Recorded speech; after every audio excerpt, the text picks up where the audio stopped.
আমার ঘরের জানালা থেকে একটা বাড়ির ছাদ দেখা যাচ্ছে।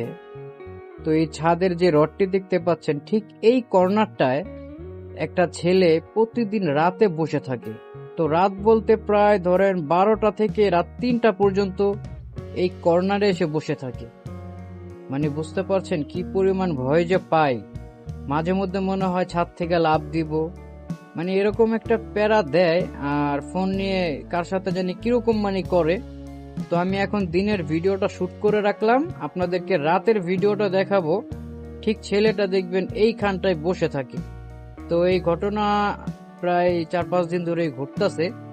আমাদের একটু একটু ভয় লাগে ভাই, বুঝেনি তো। এত কর্নার আইসা বসার তো কোনো কারণ দেখি না। তো চাইলে মাঝখানেও বসতে পারে, কিন্তু এই কর্নারটাই আইসা বসে।